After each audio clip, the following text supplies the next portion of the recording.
See the figures on the left page. See the figures on the left page. There are 4 columns. Column number 1, audited figures for the latest financial year as on 31/12/1986. Column number 2, audited figures for the previous financial year, that is 31/12/1985.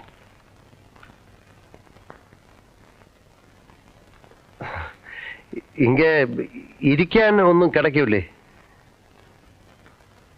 Column number 3, profit before tax. Column number 4, profit after tax. പുരുഷന്മാരെ ബഹുമാനിക്കാൻ അറിയാത്ത ഇവളെയൊക്കെ ഒന്നിരുത്താനുള്ള മര്യാദ പോലുമില്ല, അഹങ്കാരി. Mister, സൂക്ഷിച്ച് സംസാരിച്ചില്ലെങ്കിൽ ഞാൻ MD-ക്ക് complaint ചെയ്യും. അയ്യോ, അതിന് ഞാനൊന്നും പറഞ്ഞില്ലല്ലോ. കുട്ടി മലയാളിയാണല്ലേ? I am sorry. You please continue, I will listen. You arrive at these figures from our profit and loss ledgers.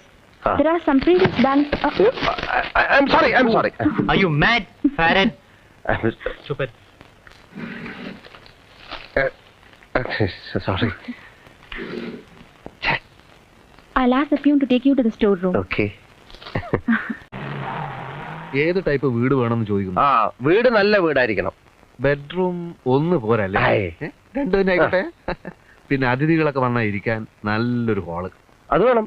പിന്നെ ബാത്റൂം അറ്റാച്ച്ഡ് ആവണം. പൂജാമുറിയോ? പൂജാമുറി ആയിക്കോട്ടെ. വീടിന്റെ മുൻവശം കാണാൻ ഒരു ചേല് വേണം. നല്ല പൂന്തോട്ടവും കാറ് കയറ്റിയിടാനുള്ള സ്ഥലവും.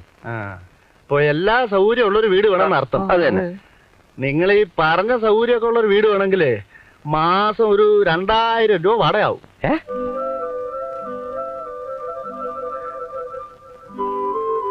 2000 രൂപ? അതെ. അത്രയും വാടക? പിന്നെ എത്ര കൊടുക്കാം? 1500. ഇനിയും താഴട്ടെ? 1000. കുറച്ചുകൂടെ താഴട്ടെ. 750. കുറച്ചുകൂടെ പോരട്ടെ? 500. അല്ല, കുറച്ചുകൂടെ താഴട്ടെ.